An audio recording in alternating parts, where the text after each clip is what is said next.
aqui no chat. Imagino que você vai ser muito cobrado e vai ter que explicar muito isso aqui em debates, que é o lance das rachadinhas. Vamos falar das partes polêmicas aqui, né, Lene? Quer pegar alguma pergunta? Aí, e eu tenho a minha, mas eu completo em cima do... Porque eu tô vendo com muita gente perguntando sobre isso, né? Tem uma pergunta do Rodrigo aqui, ele fala o seguinte, ó. Seu ex-assessor, Queiroz, confessou que pegava parte dos salários dos funcionários do seu gabinete. O MP declarou que era inverossímil que você não tivesse ciência. Você admite que ocorreu isso no seu gabinete? É a pergunta do Rodrigo. Deixa eu só deixar claro uma coisa também aqui.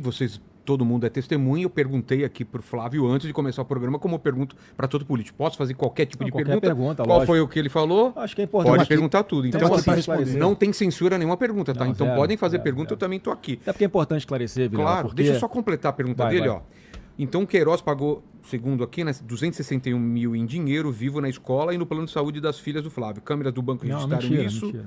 Aí você explica. Você acha normal um funcionário pagar as contas pessoais do patrão com dinheiro em espécie? Pois isso não aconteceu. Vilela, você sabia que toda essa espuma, todo esse ataque a tentar destruir a minha reputação, nunca teve início um processo criminal contra mim? Eu nunca respondi criminalmente por isso. Mas o Queiroz assumiu a Não, rachadinha? assim, o Queiroz tinha ali no gabinete, ele cuidava de uma parte da minha assessoria que trabalhava em rua. Fazia panfletagem, fazia eventos e tal. E ele tinha autonomia sobre esse pessoal e ele fala que ele fazia isso. Foram mais de 30 assessores meus que foram investigados, quebra de sigilo, né, de 11 anos para trás, Vilela. Você imagina ter que explicar 11 anos para trás de tudo que você passou no seu cartão de crédito, que você pagou. Essa devassa, 11 anos para trás, foi feita na minha vida. Sabe quantas ligações tem financeiras minha com assessor? 0. Você sabe quantos assessores disseram que eu cobrei alguma coisa do salário deles de volta para empregar no meu gabinete? 0. Então, assim, não tem absolutamente nada. Por isso que é importante esse espaço aqui. É verdade que o Queiroz assumiu a autoria da ação? Ele falou que tinham pessoas que ele tinha empregado que ele cobrava uma parte de salário. E que ele não tinha, além de, obviamente, não ter minha concordância, ele bota lá no papel, ele fala que eu jamais tinha conhecimento disso. E, mais uma vez, mais de 30 pessoas, Vilela. Se achasse que tivesse alguém que tivesse, se eu tivesse pedido alguma coisa desse tipo, não falaria naquele momento, para poder, sei lá, fazer uma delação, alguma coisa? Ninguém. Porque não tinha. Vilela, eu passei 16 anos da minha vida sem ter uma acusação de nada. Bastou o presidente Bolsonaro se eleger, isso aí foi em dezembro de 2018, logo após as eleições, que começam a aparecer as narrativas, que é uma forma de você, aqui no Jogo do Poder em Brasília, manter uma espada, né, sobre a minha cabeça para tentar, enfim, ele ter alguma ascensão sobre mim, que não aconteceu. Então, assim, outra narrativa que era mentirosa, que eu acho que é importante emendar nessa pergunta para esclarecer, é que tem muita gente... Não, isso aí é uma franquia que eu tinha. Mas era isso que você falava? Não era isso. Isso é uma franquia que eu tinha. Você imagina, o Ministério Público me acusando de lavar dinheiro numa franquia. Totalmente auditada, controlada pela franqueadora, uma loja de marca renomada. Não teve nada disso. O que eu apurei aqui é que a loja de chocolate do Flávio recebeu 1.512 depósitos em dinheiro vivo em valores redondos e idênticos. GPS e escutas comprovaram que os assessores não trabalhavam. Eram seus assessores que gastavam esses valores da sua própria loja? O Ministério Público faz esse carnaval todo e no final fala que não tem como comprovar que o meu patrimônio é incompatível com a minha renda. Quem tem comércio aqui, que hoje menos, mas antigamente recebia mais em dinheiro em espécie. Era um comércio, gente. Um monte de comércio que chamou a atenção dinheiro, foi esses valores iguais, não, né? Mas no final do dia, como é que funciona no comércio? No final do dia ou no final da semana, você junta a quantia, você vai no banco e deposita no banco, declarado no imposto de renda. Não tem absolutamente nada de equivocado com relação a isso. No debate vão te perguntar muito sobre essas coisas. Podem perguntar, mas eu tenho, assim, expliquei rapidamente aqui. Não. É óbvio aqui que você tem o tempo que tem a galera aqui, não vai concordar, mentir. Não tá aí, cara. Tanto é que, mais uma vez, eu nunca respondi um processo criminal por isso, apesar de todo esse carnaval em cima de mim. Então, eu sou ficha limpa, não tem problema nenhum, né, de esclarecer isso para quem quiser, né, obviamente, entender e ouvir as explicações, que tem cara que não quer saber de nada, vai continuar xingando aí na internet, sim. né? Enfim, aí Posso não tem o que fazer. uma coisa, você se compromete aqui, porque o Lula falou que era um absurdo o sigilo em cartão corporativo do Bolsonaro. Aí foi eleito sigilo em tudo. Você, se for eleito, Flávio, aqui, ó, para aquela câmera, vai colocar sigilo em tudo também, nas coisas? Ou não, deixa aberto pra galera. Não, assim, vou te falar, a regra vai ser deixar aberto. Mas eu vou explicar duas coisas. Por que coloca? Primeiro, vamos lá. O Lula já Não me gastou, enrola. o Lula já gastou 1,4 bilhão em cartão corporativo. Eu não ganho isso num ano. 1,4 bilhão, tá? O que o presidente gastava lá no cartão corporativo dele era nas viagens que ele fazia. Ó, vai ter uma viagem para fora, tem que pagar combustível do avião. Mas por que não pode abrir segurança? essas coisas pra gente saber? Isso tem Porque que é ser uma aberto, transparência. isso tem que Então- ser aberto. Isso tem que ser aberto. O Lula deve ter colocado sigilo para não mostrar que ele pagava diária de R$90 mil no hotel de luxo para ficar com a Janja passeando, fazendo passeio internacional. O presidente Bolsonaro. Mas não me enrola. Você Num vai cartão. abrir, vai ser Então, transparente. olha só, vou ou explicar. não? O cartão dele, pessoal. Você viu que ele não falou ainda. Vou né? falar, não vou tá. fugir de pergunta nenhuma tua. Tá. Ele tinha um cartão, são 3 cartões corporativos, tá? Como uma funciona para esse uma para as cartão? despesas do Palácio Alvorada, outra para essas viagens que eu falei, despesas Certo. fora, e o meu cartão pessoal, que ele podia todo mês gastar R$20 mil. E no que quisesse. No que quisesse, é sacar o dinheiro, Sei. jogar pro alto, jogava. Ele nunca nem fez senha para esse cartão. Ele nunca desbloqueou esse cartão dele. Não usou. Em 4 anos ele nunca usou, zero. E os outros? Nunca Usava usou. pra quê? Todo mundo usou. Aí você vê pra que o Lula usa. É pra fazer festa, né? Enfim, pra... Não, mas o Bolsonaro usava pra quê? Ele não usava. Não os outros. Os outros era isso, tinha que pagar despesas de alimentação lá no Palácio do Alvorada, Mas que é onde falavam mora o que usava presidente. pra motociata, por exemplo. Não, mentira. Mentira? Mentira.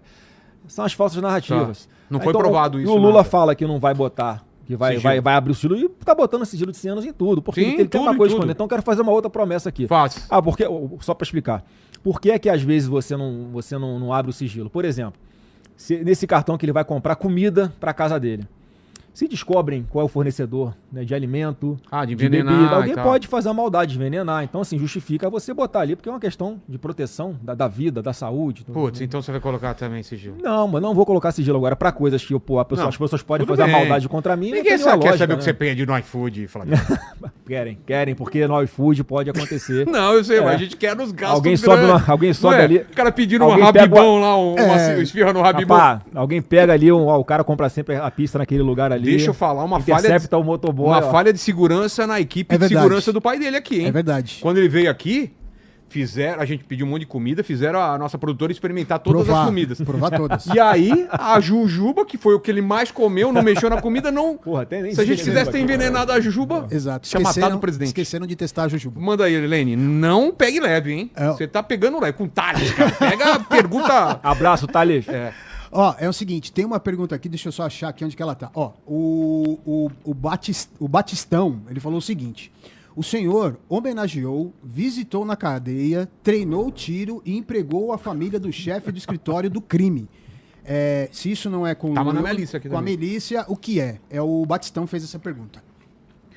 Olha. E várias pessoas associam a família Bolsonaro à milícia. Explica isso. Eu sempre defendi e sempre vou defender policial. Tenho admiração pelos policiais. Cara que dão a vida pela gente aí, pelo nosso direito de vir. E vou fazer sempre. Esse caso específico do Adriano, quando eu conheci dentro do BOP, Batalhão de Operações Policiais Especiais no Rio de Janeiro, dando instrução de tiro para mim como deputado. Então ele é um cara, uma referência. Exímio atirador, super respeitado na polícia. Eu conheci ele nessas condições. Para encurtar a história, ele, como era um policial operacional... Os caras estão falando sigilo no iFood. Os caras Desculpa. Como ele era um cara operacional, ele tem na situação, ele e a patamo dele, que a gente chama, né, os policiais que trabalham com ele na viatura, eles foram acusados de ter matado um flanelinha em determinado local. E eu sabia, a gente tinha ali as informações que não era flanelinha, era um traficante de droga, ele estava preso. Então, como eu sempre defendi policial, para publicamente manifestar, estou aqui defendendo um policial injustiçado, eu fiz uma homenagem para ele, entreguei dentro lá do Batalhão Especial Prisional onde ele estava, e logo depois, todos foram absolvidos. Todos, incluindo o Adriano. Só que eu acho que isso aí, né, depois disso ele buscou um caminho errado. Quando ele estava preso, eu conheci a família dele, porque tinha um movimento de esposas de policiais militares que defendiam esses familiares, defendiam os direitos deles, porque muitos deles eram de fato injustiçados. Eles tinham uma liderança nesse segmento que eu sempre defendi. Então eu vi interesse de trazer para o meu gabinete para trabalhar comigo. Foi só isso. Agora, depois, se o cara começa a fazer besteira na vida dele, vai para o caminho errado, eu não posso ter responsabilidade de um troço que isso aconteceu faz mais de 20 anos. Mas continua a narrativa de que eu tenho alguma coisa a ver, né, com milícia. Só para deixar bem claro, desafio qualquer um aqui, Vilela. Pega aí 30 anos para trás, todas as investigações sobre milícia no Brasil. Acha uma que tem alguma coisa falando de Bolsonaro ou de Flávio Bolsonaro. Não tem. Porque é zero, mais uma vez, eu nunca defendi bandido, sempre defendi pau em bandido, porrada em bandido, cadeia para bandido, bandido ser neutralizado pela polícia, se enfrentar a polícia. Então não tem nenhum compromisso com o bandido, eu sempre defendi, sempre defender policiais. É verdadeiro que em 2007 você fez o discurso na tribuna da LERJ que defendeu as milícias, referindo-se a elas como um novo tipo de policiamento e afirmando não se pode simplesmente estigmatizar as polícias? Por que estava acontecendo na época? Tá? Qualquer prédio que tinha 2, 3 policiais morando é milícia. Então, se tem uma rua onde moram 10 policiais e ele não deixa ter uma boca de fumo na porta da casa dele vendendo droga pro filho dele, era milícia. Então, nesse cenário, a gente defendia a legitimidade dos policiais, mas não depois, quando começa essa prática de explorar a comunidade, cobrar pelo gás, cobrar pelo Wi-Fi, cobrar pelo gato net, enfim, começou a explorar o trabalhador. Obviamente, isso é crime e eu nunca defendi esse tipo de prática, tanto é que acabei de votar. Como eu te disse, a gente aumentou, que entrou em vigor essa legislação, e eu sugeri lá para o Derrite, ele colocou, você aumenta a pena mínima para o crime de milícia privada. Passou a ser de 6 anos a pena, e a partir de agora, se ele sofrer essa condenação por milícia, seja a pena mínima, ele começa a cumprir a punição dele em regime fechado. Então, assim, não tenho nenhum compromisso com isso, vou trabalhar para libertar, inclusive, milhões de brasileiros que vivem em áreas dominadas por milicianos, por traficantes. É um problema que porque isso aí não vai ter tolerância, mas está aqui explicado porque é que tentam me vincular a isso. Entendi. E, obviamente, isso é uma grande mentira, é uma falsa narrativa contra mim. E esse em 2006, você e o Brazão foram os únicos parlamentares a se posicionar contra a investigação lá que o Marcelo Freixo criou a CPI das milícias na porque LERJ. ele era a pessoa que começava a fazer, porque ele sempre teve um trabalho contra as polícias. Ele sempre... Cara, eu já subi morro para participar de reconstituição, de operações policiais, que esse tipo de político que diz defender direitos humanos, eles iam para prejudicar os policiais. Eu subia morro para não deixar que isso acontecesse, para a investigação acontecer de uma forma isenta. Então, assim, não tem... Lá no começo a discussão ainda estava muito incipiente. Ninguém entendia o que era aquilo. Era um fato novo, vamos dizer assim, que começava no Rio de Janeiro. Mas seu governo você vai combater a milícia, combater o crime organizado, não tem papo. Não tem papo. Mais uma vez, a gente acabou de colocar nessa lei que quem for chefe, por exemplo, de facção como essa daí, vai começar a responder por 20 anos de cadeia. Não tem papo. Tem perguntas sobre fundão